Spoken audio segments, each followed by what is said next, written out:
primero vamos a repasar algunas cosas generales de User Experience y después les voy a contar un poco el proceso que seguimos en K2B, donde tenemos una versión nueva donde rediseñamos toda la nueva interfaz. Y bueno, los conceptos teóricos que vamos a ver les voy a contar un poco cómo los aplicamos.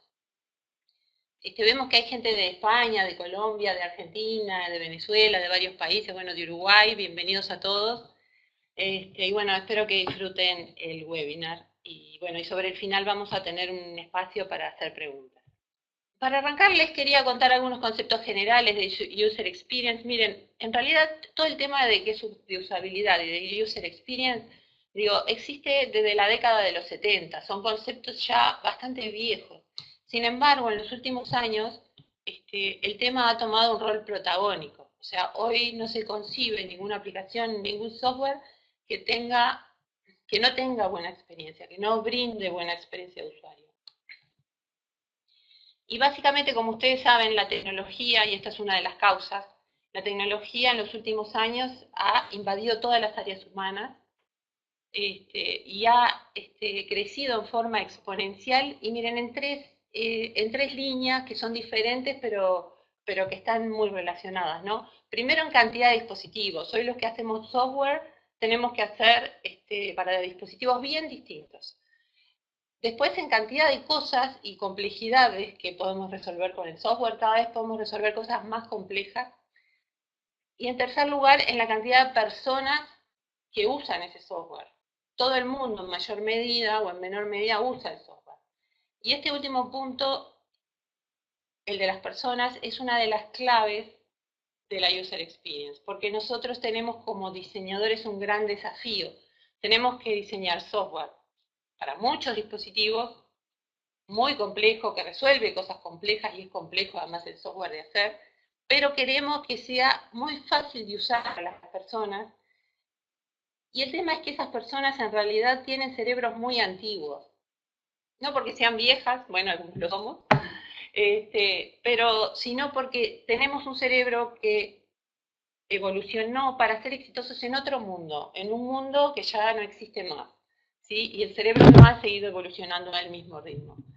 Entonces, si quieren, ahí está un poco la clave de la usabilidad, cómo hacer tecnología compleja, muy moderna, para que lo usen personas con cerebros evolucionados para otro mundo, y no precisamente para usar tecnología y usar aplicaciones. Entonces, bueno, el webinar va a tener tres partes. La primera, vamos a hablar de las personas, que es un poco el centro de este webinar y de la User Experience. O sea, vamos a ver cómo son las personas que usan software, qué características tienen, qué les resulta fácil, qué les resulta difícil. Después vamos a hablar de las aplicaciones, o sea, los principios que tienen que cumplir las aplicaciones para que sea fácil de usar para estas personas. Y finalmente les voy a contar sobre el proceso que seguimos en K2B para rediseñar toda la interfaz y la experiencia del ERP. ¿Okay? Entonces vamos a arrancar primero con las personas.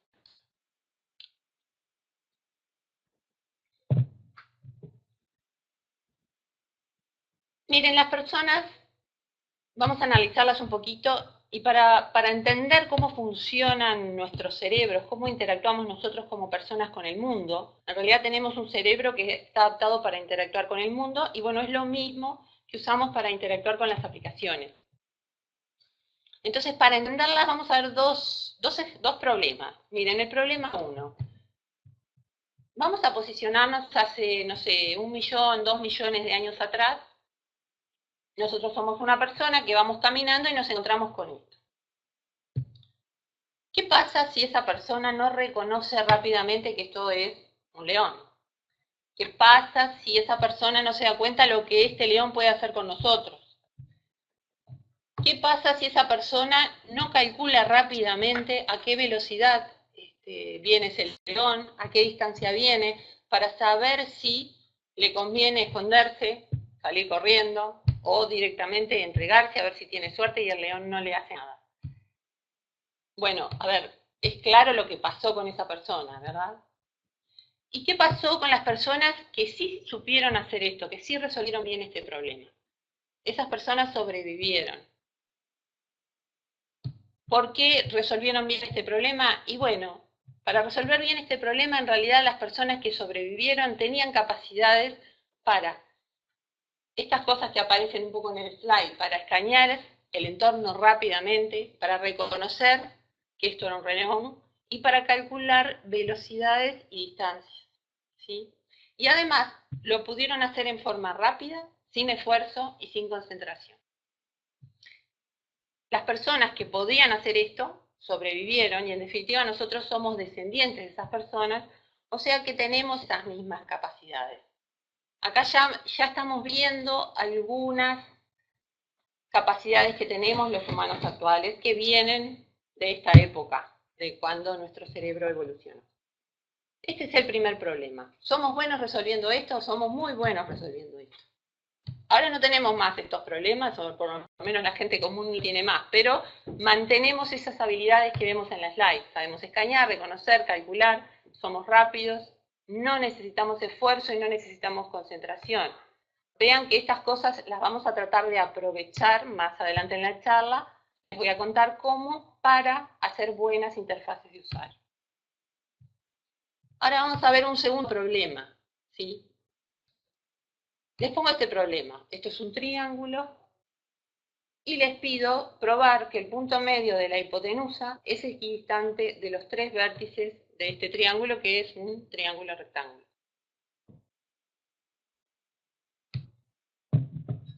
Bien, este problema es mucho más difícil, ¿verdad?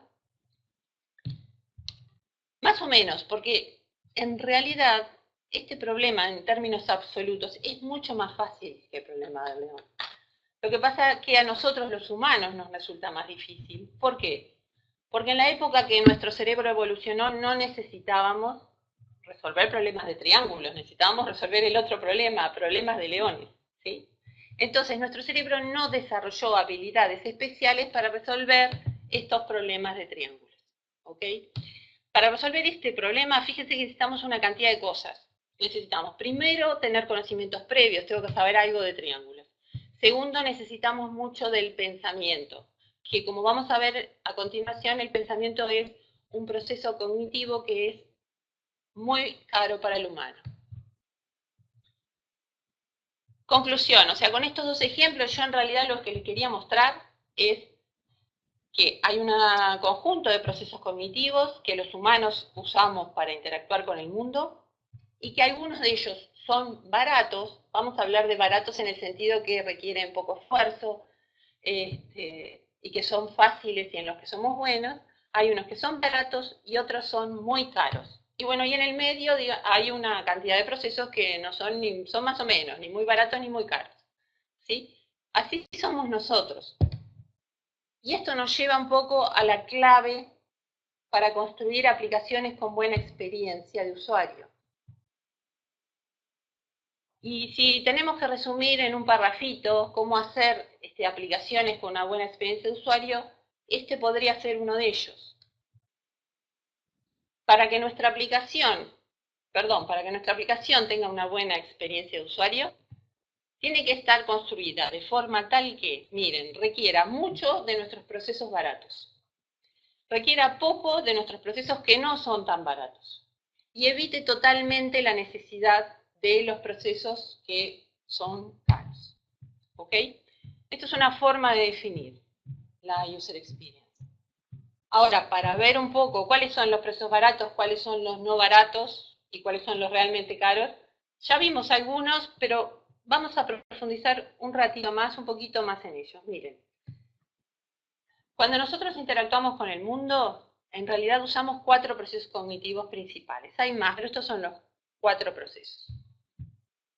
Lo primero que tengo que hacer, yo para hacer algo con el mundo que me rodea, en particular con las aplicaciones, es atender. Si no atiendo, no puedo hacer nada. Después que atiendo, voy a percibir una cantidad de cosas, según lo que atienda, a través de los sentidos, de la vista, del oído, del tacto, ¿sí? Después que yo percibí eso, eso que percibí juega mucho con la memoria, ¿sí? Para poder tomar alguna decisión que hago con la percepción. Cuando la memoria no me alcanza, vamos a recurrir al pensamiento, ¿sí? Bueno, estos son los 4 principales y vamos a ver algunas características de cada uno. Miren, la atención tiene 3 características. La atención es corta, es frágil y es selectiva, ¿sí? Corta, ¿qué quiere decir? Que, bueno, nosotros podemos mantener la atención por un ratito de tiempo, en general se dice por 10 minutos, que es más o menos el tiempo estimado. Los niños, por ejemplo, tienen la atención corta, pero los adultos también la tenemos. O sea, si a los 10 minutos no ponemos alguna novedad, la atención la perdemos. La segunda característica es que nuestra atención es frágil. ¿Qué quiere decir? Yo estoy atendiendo algo, espero que no le pase a ustedes con este webinar, estoy atendiendo algo y si encuentro una novedad en mi entorno más interesante, ya está. Le saqué la atención a lo primero y se lo doy a lo segundo. Y la tercera es que es selectiva. O sea, nosotros miramos el mundo y no podemos atender todo de la misma vez, ¿sí? En general, seleccionamos lo que vamos a atender. ¿Cómo seleccionamos? Y bueno, miren, hay 2 formas. Una de las formas que seleccionamos es según nuestros pensamientos actuales, nuestras preocupaciones actuales o nuestros objetivos actuales. Yo cuando hace unos años estudiaba este tema me acordaba un ejemplo de esto, no sé, las mujeres que estuvieron embarazadas capaz que le pasó lo mismo. Yo cuando estaba embarazada iba por la calle y veía embarazadas por todos lados. Yo decía, bueno, ¿pero qué pasa? Justo yo estoy embarazada y todas las mujeres están embarazadas. Y en realidad no, es que era mi preocupación actual o mi pensamiento actual, entonces mi atención era selectiva. En realidad antes las embarazadas eran invisibles para mí y a partir de ahí las empecé a ver. Ese es un ejemplo. Entonces, la atención depende de nuestros pensamientos, de nuestras preocupaciones o de nuestros objetivos. Pero, sin embargo, vieron que eso es distinto en cada persona y distinto en cada momento. Sin embargo, hay 3 cosas que todos los humanos, independiente de los pensamientos o lo que fuera, siempre prestamos atención. Y son estas 3. Todos los mensajes de peligro, de comida y de sexo nos llaman la atención a todos los humanos, ¿sí? Esto es curioso. ¿Por qué es esto? Y bueno, porque en realidad nuestro cerebro, ¿se acuerdan que al principio decíamos, evolucionó para ser exitosos en un mundo que ya no existe? En un mundo donde las 3 principales preocupaciones del humano eran estas. Cuando nos encontrábamos con algo nos hacíamos, miren, estas 3 preguntas. ¿Me lo puedo comer?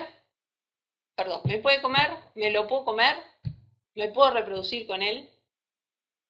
Estas 3 preguntas en realidad son las 3 claves para la supervivencia en aquel mundo, ¿sí? O sea que estamos cableados, si quieren, para atender a este tipo de cosas. Hoy capaz que estos problemas no los tenemos, pero nuestro cerebro estructuralmente está cableado para atender estas cosas.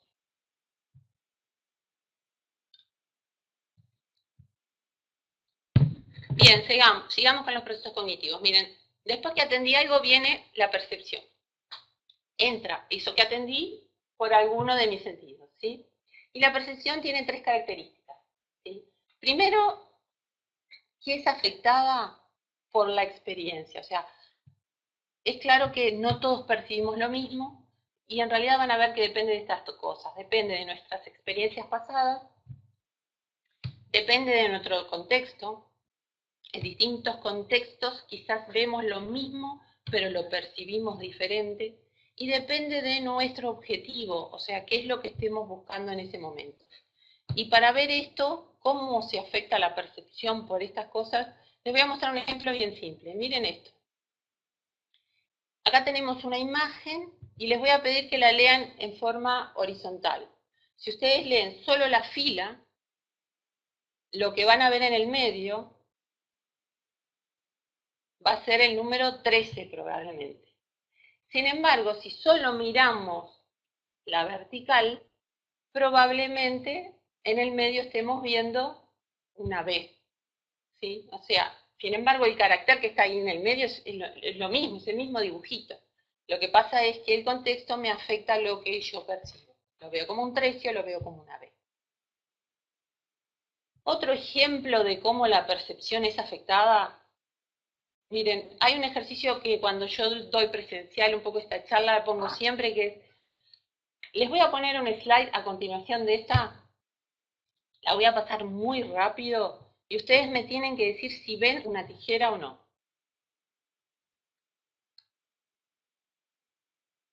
¿Vieron una tijera? Es la pregunta.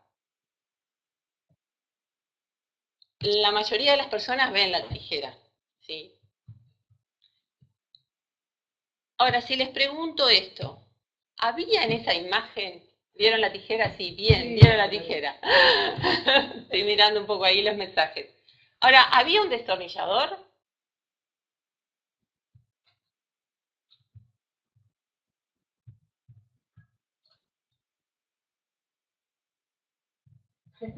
Ah, Martín, me tienen que decir que no. Esmeralda. Mm, no vi la tijera, sí un destornillador. No sé, había un serrucho. Bien, ok. Bueno, no sé, ustedes tienen la atención muy... Lo vi porque estaba cerca de la tijera, pura casualidad. Ok, bien. En general, bueno, ustedes son muy buenos atendiéndose, porque en general la gente no ve el destornillador. Capaz que demore mucho. ¿Y saben por qué a veces no ven el destornillador? Pía. Ah, pura casualidad, bien. ¿Saben por qué a veces no ven el destornillador? Porque la percepción, como les decía en la anterior, que está por acá, depende del objetivo. Entonces, si yo les marco mucho el objetivo, les digo, busquen la tijera, es como que todos sus sentidos se sensibilizan a ver tijeras. Entonces, no ven destornilladores. Igual ustedes lo vieron bastante. Ok, mal ejemplo. Bien, sigamos. Pero se entiende el concepto, ¿no? La percepción es afectada por el objetivo. Otra característica de la percepción, y en particular del sistema visual, ¿sí? Nuestro sistema visual está buscando continuamente estructura, ¿sí? Esto es muy importante para las aplicaciones porque nosotros estamos cableados para buscar estructuras y si en lo que vemos no hay estructura, igual la armamos. Capaz que la armamos mal, pero la armamos alguna estructura. Sobre todo cuando estoy lidiando con mucha información. O sea, si la información es mucho, trato de estructurarla, jerarquizarla para poder entenderla. Un ejemplo de eso es este. Yo saqué un vuelo a Miami y la confirmación me llega de esta manera. ¿Sí? Está bien, está claro, ¿no? Dice, se ha confirmado su vuelo, saliendo tal día, tal hora, llegando tal otro día, tal hora. Perfecto. Ahora, ¿qué pasa si el mensaje de confirmación, en vez de llegarme así, me llegara así? ¿Cuál les parece que es más fácil de leer? Si quieren contesto.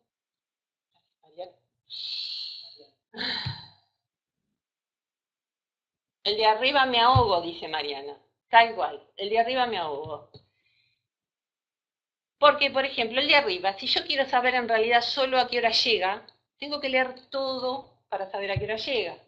El segundo, bien, José. Si quiero saber, no sé, cuántas horas va de, bueno, el de arriba no dice cuántas horas, pero supongamos que lo dijera, cuántas horas va a demorar el vuelo, tengo que leer todo. Y el de abajo es mucho mejor, porque el de abajo es mucho mejor para encontrar información, la encuentro rápidamente. Y miren, ¿por qué nos pasa esto a los humanos? ¿Por qué el segundo es mucho mejor? Por esto, porque para el primero hay que leer, ¿sí? Y leer no es natural, no somos buenos leyendo.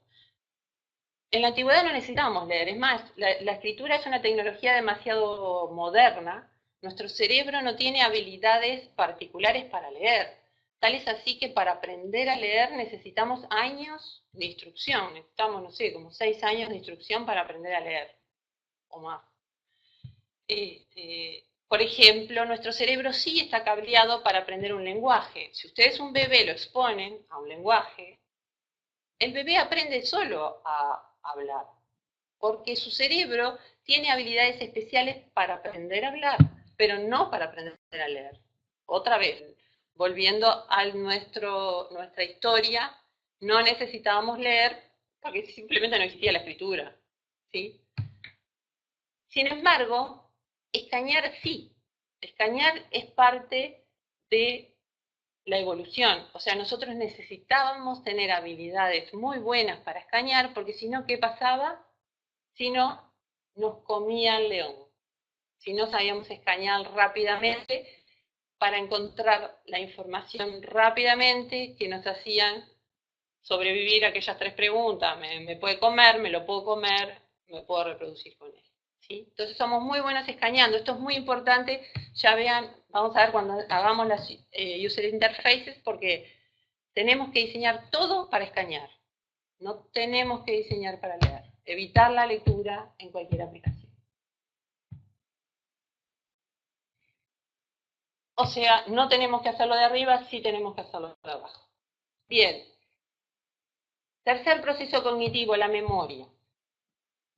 Miren, vamos a poner el ejemplo del león, ¿sí? Yo estaba ahí en la sabana africana, estaba atendiendo y escaneando el ambiente, y de pronto percibo un león. En realidad percibo un león, no, percibo esto que está acá, eso que hay arriba de percepción. Yo acá no puedo, esto que está acá, ¿sí? Percibo. Ahora, ¿qué pasa? ¿Cómo sé yo que eso es un león? ¿Cómo sé yo lo que puede hacer conmigo ese león? Es porque estoy usando la memoria.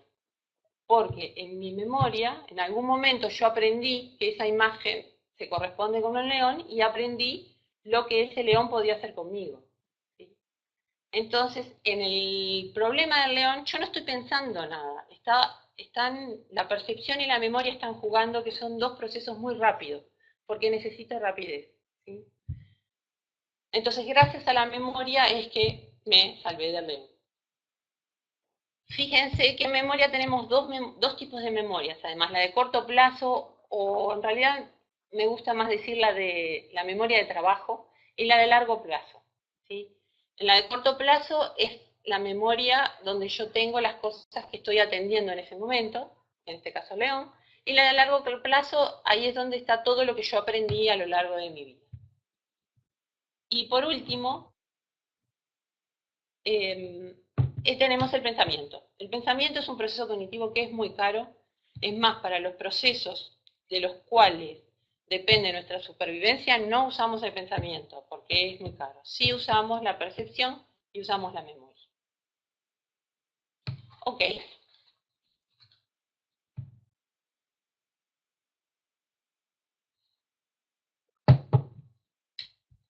Sigo. Bien. Hay una cosa re interesante de la memoria que les quería comentar. En realidad, en la memoria hay 2 formas de usar la memoria. Una es recordar, acá están al revés, una es recordar y otra es reconocer. ¿Recordar qué es? Recordar es, me tengo que acordar de algo pero sin ninguna pista. Supónganse que ustedes me preguntan, ¿cómo se llamaba nuestro amigo de secundaria que, no sé, salíamos todos los fines de semana? Si yo me tengo que acordar del nombre, va a ser muy difícil. Sin embargo, si ustedes me hacen la misma pregunta y me dicen, ¿cómo se llamaba nuestro amigo de la secundaria qué? Y me dicen, ¿cuál era? Juan Preto, Alejandro Martínez, Pablo Dorti. Y ahí enseguida mi cerebro reconoce, en este caso Pablo Dorti, quién era nuestro amigo de la secundaria qué. O sea que siempre que yo le doy opciones a los usuarios, van a usar el reconocer, que es mucho más barato, que es mucho más eficiente que el recordar. Por eso cuando diseñamos interfaces, todo lo que son listas de selección, prompts, sachets, lo que hacen justamente es eso, aprovechar nuestra fortaleza de reconocer para que no tengamos que recordar. Y hay algo interesante de estas 2 formas de memoria, que en realidad yo la primera vez que la vi me impresionó bastante, que miren es esta, miren esta gráfica. No solamente que somos mejores reconociendo que recordando, sino que a lo largo de los años mantenemos nuestra capacidad de reconocer al mismo nivel y la capacidad de recordar se va así, ¿verdad? Fíjense que a partir de los 30 estamos como en el horno, en el recordar. Por eso es muy importante tratar de que en las interfaces de usuario usemos más la capacidad de reconocer queda recordar. ¿Sí? Y sobre todo, mirando los rangos de edades que están ahí abajo, cada vez tenemos que diseñar para todo rango de edades, porque todos usamos tecnología. Bueno, y el pensamiento, ya les comenté algo, el pensamiento es lento, esfuerzo, requiere concentración, vamos a tratar de usarlo lo mínimo posible en nuestras aplicaciones. Conclusión, ¿cómo somos las personas? Las personas tenemos procesos cognitivos con los cuales tenemos que interactuar con las aplicaciones, en algunas cosas somos buenas y en otras somos malas, y acá vimos algunos. Somos buenos escaneando, reconociendo, buscando estructura, y somos muy malos pensando. Somos muy malos también eligiendo cuando tenemos muchas opciones, por eso siempre que tenemos que elegir hay que darnos muy poquitas opciones, y somos más o menos leyendo, recordando, atendiendo. O sea, estas características de las personas nos llevan a los principios de las aplicaciones. Vamos a ver que hay una cantidad de principios que nos aseguran que si nosotros seguimos esos principios cuando construimos aplicaciones, vamos a llegar a aplicaciones con muy buena experiencia. Van a ver que esos principios se basan en todas las características y otras que no nos dio el tiempo de las personas. Por eso conocer a las personas nos hace entender mejor los principios, aplicarlos más naturalmente después. ¿Ok? Bueno, ¿cuáles son esos principios? Hay muchísimos principios. Nosotros en K2B y en general los agrupamos en 4 grandes, que son los que les voy a comentar. Y miren, son estos. Una forma de organizar los principios, hay otra forma. El primero es la claridad, el segundo es el aprendizaje, el tercero es la eficiencia y el cuarto es la estética.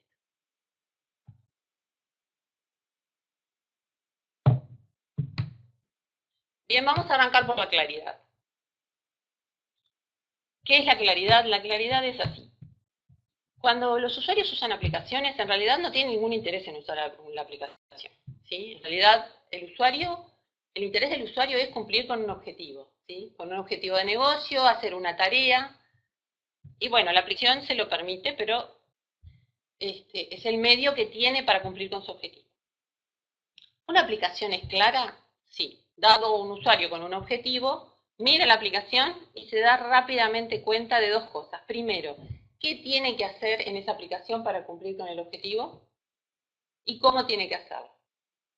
Entonces, hay algunas pautas que nos ayudan o que apoyan esa claridad. Y vamos a ver 3 de ellas, hay algunas más.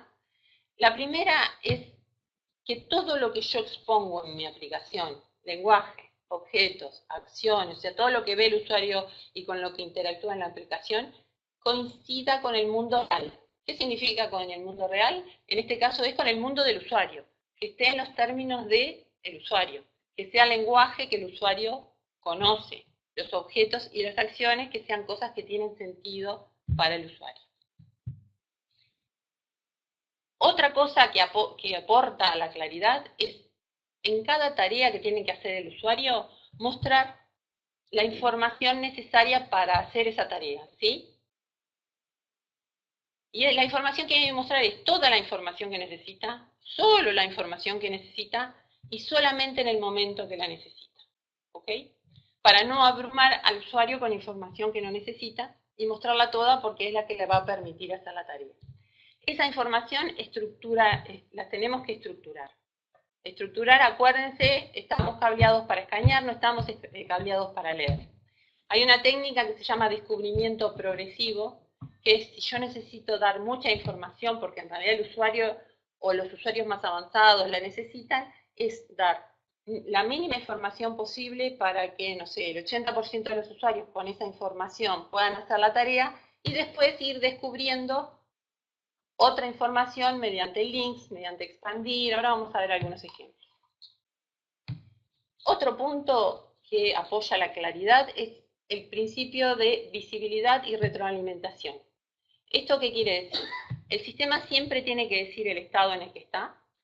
Siempre que hago algo, no siempre, pero cuando hago algo importante me tiene que decir qué es lo que acabo de hacer y si lo hice bien. Y si lo hice mal, me tiene que decir qué hice, por qué está mal y cómo recuperarme del error. Fíjense en que todo error que me da el sistema, a ver, lo mejor es que el sistema, las aplicaciones no me den errores, que no me permitan hacer cosas que están mal, eso es lo ideal.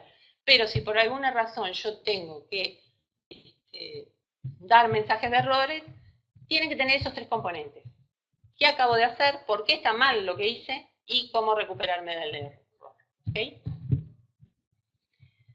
El segundo principio, y después vamos a los ejemplos, es el aprendizaje. Miren, con el principio anterior, perdón, logramos que la aplicación sea clara, ¿sí? Pero yo quiero que mañana, cuando venga a hacer lo mismo, me acuerde de cómo se hace. Y además yo quiero que si hago determinadas acciones para un objeto, después cuando lo aplique a ese objeto se haga de la misma manera, que no tenga que aprender una nueva forma de hacer. Un ejemplo que está muy bien en las aplicaciones móviles es el compartir. Vieron que en todas las aplicaciones móviles tenemos compartir y decimos el canal, por Facebook, por WhatsApp, por Twitter, etc. Y en todos los objetos, o la mayoría de las aplicaciones, lo tienen de la misma manera. Entonces yo lo aprendo una vez y ya está. ¿Sí? Para eso hay una herramienta muy útil que nosotros usamos en K2B, que es la matriz de objetos y acciones, que es poner una matriz todos los objetos que voy a tener, todas las acciones, para analizar si todos esos objetos son necesarios, si algunos se pueden agrupar, y lo mismo para las acciones. O sea, cuanto menos objetos tenga y menos acciones tenga, o más jerarquizadas estén, más fácil de aprender es la aplicación. Después, lo que necesitamos hacer es crear familiaridad e intuición en el uso de la aplicación para que sea fácil de aprender. Y ahí los principios son, o las pautas son, misma acción, misma solución.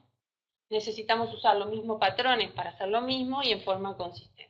Esto creo que es una de las cosas que tenemos más claro y que normalmente lo sabemos hacer bien. Y después miren, la mejor forma de aprender, esto vale para los niños y vale para los que usamos aplicaciones grandes, es explorar. Entonces tenemos que hacer aplicaciones que estimulen al usuario final explorar. ¿Para qué? Y bueno, para encontrar formas mejores de hacer las cosas o para encontrar funcionalidad nueva que les pueda servir. Para estimular la exploración, nuestra aplicación debe tener dos cosas. Permitir navegar fácilmente hacia todas las partes de la aplicación y permitir deshacer todo lo que acabo de hacer. Para explorar el usuario no tiene que tener miedo, y para no tener miedo tenemos que asegurarle que cualquier cosa que haga, por más mala que sea, la puede deshacer fácilmente. Esto es interesante porque en realidad esto del deshacer, hoy en realidad cuando un usuario no puede usar la aplicación, en realidad antes, hace unos años, las personas echaban la culpa a sí mismas, decían, yo soy malo en la tecnología, a mí esto me cuesta. Ahora eso ya cambió, cuando yo no soy capaz de usar una aplicación, en realidad le echo la culpa a quién, al diseñador, a la aplicación, y no la uso más. Punto. Bien, entonces, a ver, les voy a mostrar algunos ejemplos. Vieron que vimos claridad y aprendizaje. No les voy a hacer una demo, pero les voy a algunos pequeños detalles que hicimos en el nuevo rediseño de K2B. Les voy a mostrar algunos detalles, hay muchos de esos, que van un poco en este sentido, permitir que la aplicación sea clara y que sea fácil el aprendizaje. Entonces, miren esto que estamos viendo acá es una factura de compra en K2B, ¿sí? Que antes era muy distinta, era bastante más confusa. Y bueno, lo primero que hicimos es definir la estructura que iba a tener, ¿sí? Entonces dijimos, bueno, vamos a hacer la estructura, vamos a poner los datos generales de la estructura acá arriba, vamos a poner el detalle, las líneas. Si necesitamos más información de detalle, lo vamos a distribuir en tabs por acá.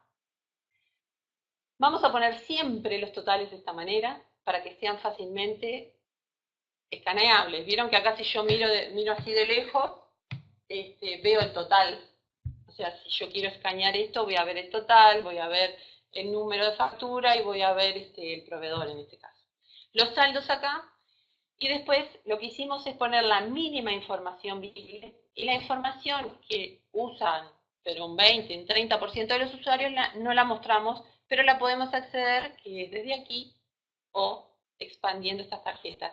Vean que acá toda la estructura está organizada en tarjetas. El objetivo, espero que lo hayamos logrado, es que sea fácil de escanear esta pantalla y fácil de encontrar lo que uno busca cuando vea, en este caso, una factura.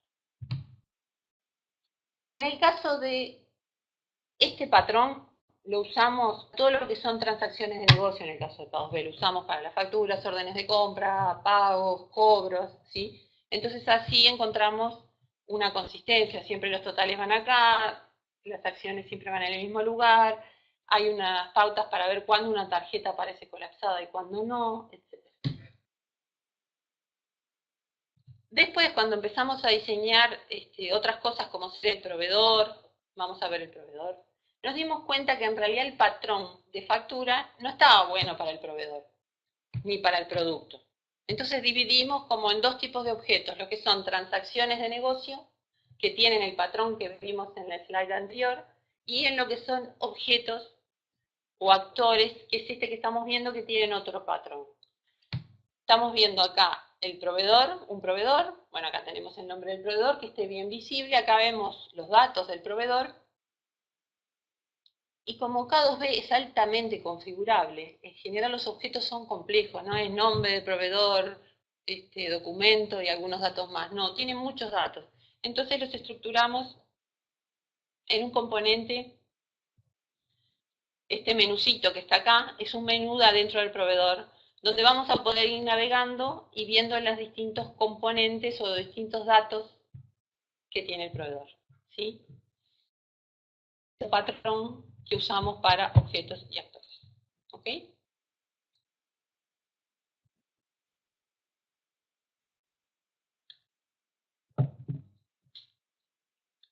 Y bueno, ahora les voy a mostrar algo con animación, cómo funciona esto. Miren, les dije, volvamos a la factura, acá tenemos de nuevo la factura, ¿verdad? Volvemos a la factura, y yo cuando les mostré la factura le dije cosas que estaban ocultas, y bueno, ahora lo vamos a ver, me estoy yendo para el otro lado, acá vemos, o sea, con ese ver más, si tuviéramos más información, la podemos ver, podemos abrir las tarjetas para la gente que sí le interesa ver los vencimientos, o los asientos contables. Desde los asientos también se puede, si le doy clic en una de esas líneas de los asientos, acá en la animación no está, puedo ir a ver los asientos. Y bueno, tenemos varias cosas de descubrimiento progresivo y decidimos en cada interfaz lo que va a estar oculto para descubrir y lo que va a estar visible, intentando que esté visible lo mínimo indispensable. Acá estamos viendo la regla de mostrar las cosas que necesitan, todo lo que necesita y no mucho más de lo que necesita. Y lo que se necesita poco va a ir en esos links o en esos expandir y ver más. ¿Ok? Otro principio es el de retroalimentación, que lo vimos un poco en la parte más teórica. Digo que todo lo que yo hago, el sistema me avise. Y bueno, acá tenemos un ejemplo. Miren, este es un caso que estoy en la factura. Resulta que me doy cuenta que está mal el nombre del proveedor, entonces acá estoy yendo al proveedor. Y voy a cambiar el nombre del proveedor. Ahí corrijo el nombre del proveedor que estaba mal y actualizo. Y ahí vemos un mensaje de retroalimentación. O sea, pusimos en varios lugares mensajes de retroalimentación para que el usuario sepa siempre qué está pasando con lo que él acaba de hacer. ¿Ok? Bien, después hay otro elemento que es el que se llama rastro de la información. Volvamos a la factura. Acá volvimos a la factura y vamos a ver que en la factura hay cosas como el estado. Ven, acá me dice que esta factura está autorizada. Y hay una cantidad de numeritos acá. ¿Y acá qué me puede interesar? Y bueno, me puede interesar saber, por ejemplo, pagos ordenados. ¿Por qué tengo 12.950 pagos ordenados? O esta factura está autorizada, pero ¿por qué etapas fue pasando? Entonces, uno de los objetivos es desde cierta información, en este caso, ahora como vamos a ver, desde el estado autorizado o desde el importe, a seguir el rastro de esa información para ver cómo se generó. Mírenlo, lo vamos a ver acá. En el caso, en el caso del autorizado, bien que yo doy clic y ahí me muestra por qué etapa fue pasando la factura. Y en el caso de los importes, yo voy a pagos ordenados, le doy clic y me muestra todas las órdenes de pago que se generaron, que en realidad si sumo esas pagos me están explicando ese 12.950 creo que hay por ahí. ¿Sí? Acá en realidad como que el criterio es que el propio dato, ir desde el propio dato a su explicación. Una decisión que tuvimos que tomar, por ejemplo, para ver los pagos ordenados, que es lo que va a mostrar la animación ahora cuando hace clic ahí, era si vamos a tener una tarjetita que hiciera ver pagos ordenados, ver, no sé, asientos contables, y tomamos la decisión que en realidad es mucho más intuitivo para el usuario, dado el importe de pagos ordenados, darle clic en el mismo dato y desde ahí ir al dato, ir al detalle. O sea que acá la regla que estamos usando es ir del detalle, del dato al detalle. ¿Okay? Bien. Después para los filtros. Bueno, para los filtros, también un poco con el descubrimiento progresivo usamos como una jerarquía. Tenemos, en toda pantalla tenemos un buscar general. Si eso no me alcanza, abro y tengo, para algunos usuarios que quieren poner exactamente lo que quieren buscar, y quieren poner en el buscar arriba. Y para los usuarios aún que necesitan más estructura, tengo un ver más y veo un siguiente nivel de estructura. Vean que acá hay como 3 jerarquías de filtros, que el usuario va a usar la que mejor se adecue a su tarea o a su forma de ser. Puede buscar, simplemente con ahí, puede abrir los filtros, poner filtros, y si quiere ver más, puede ver más filtros aún. ¿Ok? Bien, estos son algunos ejemplos de los principios de claridad y los principios de aprendizaje que vimos. Tercer principio. Tercero, ¿verdad? Sí. Eficiencia. Los dos principios anteriores lo que hacían es entender bien qué tengo que hacer, cómo lo tengo que hacer y que la próxima vez que lo haga me acuerde cómo se haga. Pero además yo quiero que eso que tengo que hacer lo pueda hacer en forma fácil y rápida. Lo que es la eficiencia. Entonces lo que hicimos es trabajar para minimizar la interacción en todas las actividades. Intentamos poner los mínimos pasos posibles, el mínimo input, tratar de tener buenos defaults, o sea que yo entre lo mínimo posible y que la aplicación me infiera todo lo que pueda inferir. Por ejemplo, cuando entramos a una factura, entramos muy pocos datos y después me infiere una cantidad de cosas y me lleva a esa pantalla que veíamos donde se visualizaba la factura, y ahí si no me sirven los defaults, yo los puedo cambiar. Accesos directos, navegación, todo esto vimos algunos ejemplos, rastro de la información. Después, para ser eficientes también hay un elemento importante que es la personalización. O sea, cada usuario usa distinto la aplicación, entonces está bueno que pueda personalizarlo. Hay varios niveles de personalización, algunos son columnas visibles, menús, formularios. Y después, para la eficiencia también está bueno que todo lo que mostremos de reportes y de análisis sea top-down. ¿Okay? O sea, que yo vea primero un resumen, capaz que con eso me alcance me voy, o pueda ir bajando. Vamos a ver pequeños ejemplos de esto. Acá lo que estoy haciendo es un personalizando, por ejemplo, eligiendo las columnas que voy a visualizar, la cantidad de filas por página que voy a ver, y lo interesante de esto es que lo puedo guardar, y cada usuario puede definirse qué columnas quiere ver, cuántas filas quiere ver en las actividades. Acá hay algo que no les mostré hoy. Vieron que acá yo había puesto un filtro por autorizado y conformado acá por el Estado. Bueno, esa es una característica en la parte teórica, es de que el sistema siempre muestra en qué estado está. Yo estoy mostrando acá una grilla, pero sé que estoy filtrando por esas cosas. Bueno, y en este caso tenemos el dashboard, ¿sí? Donde nosotros mostramos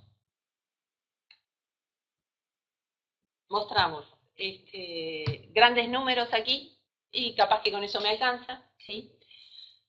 Algunas gráficas que son importantes en este caso, y después desde acá vieron que yo puedo hacer clic, esto justo en la animación no quedó, pero desde acá y se me va para arriba, desde estos numeritos o desde estas gráficas puedo hacer clic e ir a ver más detalles. Por ejemplo, desde acá, que yo tengo las ventas de un producto, puedo hacer clic y me va a mostrar la lista de las facturas, por ejemplo. Bien. El cuarto y último principio es el principio de estética. Nosotros en K2B, en cuanto a estética, decidimos hacer un diseño minimalista donde jerarquicemos el contenido y todo elemento de diseño tenga algún objetivo, digamos. No pusimos cosas porque queden lindas, sino cada cosa tiene su objetivo de estar ahí.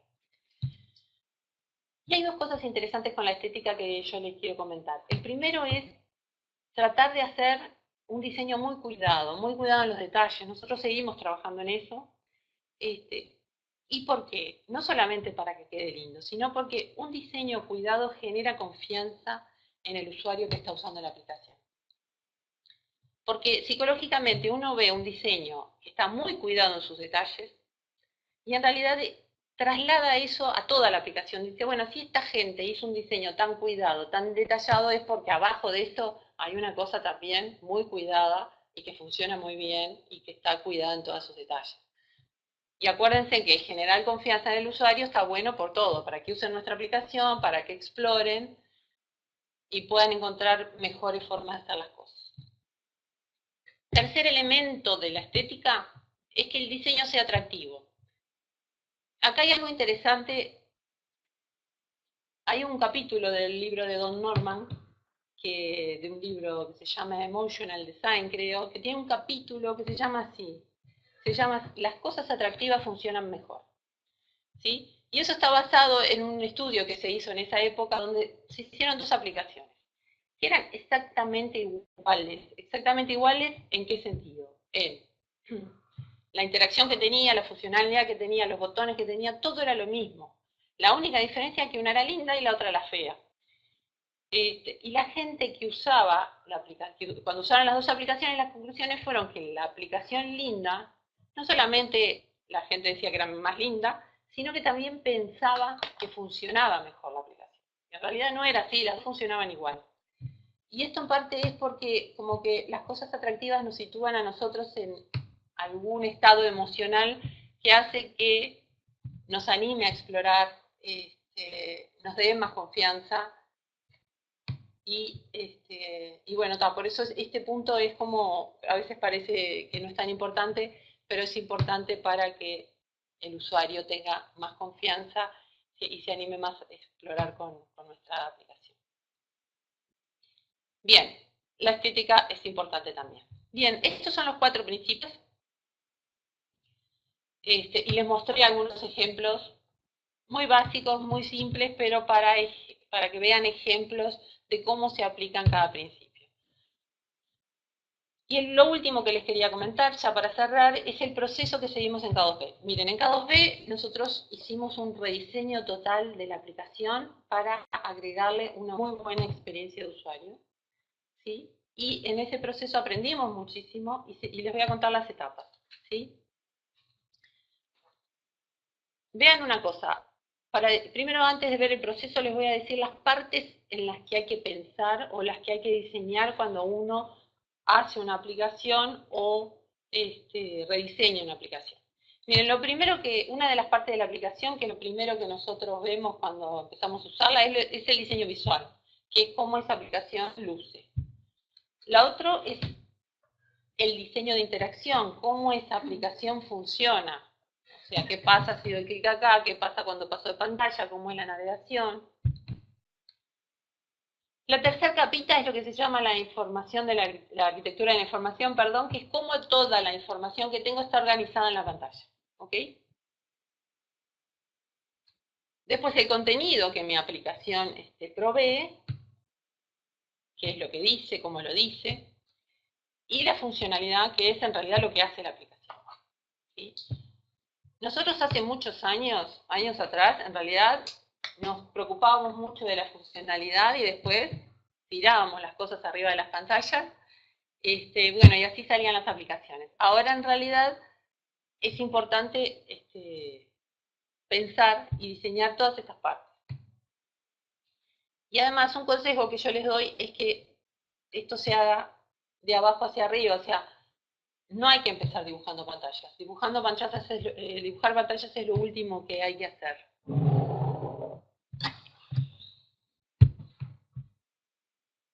Lo ideal es ir de abajo hacia arriba, miren, por dos cosas. Primero, porque si lo hacemos en este orden, después dibujar pantallas va a ser mucho más sencillo. O sea, ir a las dos partes de arriba va a ser mucho más sencillo.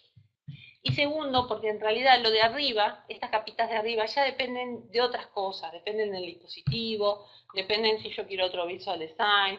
Sin embargo, las partes o las capas de abajo son las más permanentes de una aplicación. Entonces, bueno, siempre ir en ese orden, digamos, ya sea al diseñar por primera vez o al rediseñar. Nosotros en K2B hicimos esto, miren. La funcionalidad ya la teníamos, o sea, no agregamos nueva funcionalidad. Recuerden que estábamos diseñando una aplicación que ya tenía cierta funcionalidad. Pero ya empezamos a trabajar en la segunda capa. La segunda capa del contenido, hicimos un rediseño del lenguaje, lo simplificamos. Hicimos la matriz esa que les comentaba al principio de objetos-acciones para tener menos objetos, menos acciones, que fueran consistentes, que se llamaran igual en todos lados, que tuvieran el mismo patrón. Trabajamos en eso bastante. Después trabajamos muchísimo en esto. K2B es un sistema que tiene mucha información y muy compleja, entonces este punto de estructurar la información, jerarquizarla, era un elemento clave y bueno, que nos llevó bastante a hacerlo, pero bueno, que después se ven los resultados en la aplicación. Después la siguiente capa, digamos, en que trabajamos es hicimos nuevas interacciones, ¿sí? Definimos nuevas interacciones. En realidad, les estoy un poco mintiendo porque esto no lo hicimos nosotros, esto lo hizo el equipo de K2B Tools. O sea, el equipo de K2B Tools en su herramienta puso nuevas interacciones más modernas, más eficientes, mucho más usables, que nosotros las estamos usando desde K2B, el RP, porque usamos K2B Tools. Pero bueno, cualquier persona que use K2B Tools para hacer cualquier tipo de aplicación va a poder aprovechar todas esas nuevas interacciones que Federico las mostró la semana pasada. Él hizo el lanzamiento de la versión que tiene todo esto y bueno, las mostró. Si quieren verlas, el webinar de Federico se puede ver. Y bueno, y por último, estoy yendo al revés, y por último se hizo el diseño visual, que mañana lo podremos cambiar, pero todo lo de abajo va a seguir funcionando de la misma manera. Bueno, este es un poco el proceso que seguimos en K2B, aprendimos muchísimo en este proceso, ahora lo tenemos mucho más formalizado, y bueno, este es un poco nuestro consejo, digamos, si tienen que hacer algo de esto, esta forma fue la que más nos funcionó a nosotros. Bien, bueno, por aquí es lo que quería contarles. Hablamos de las personas, hablamos de las aplicaciones y por último les conté un poco el proceso que se sigue y nuestra experiencia.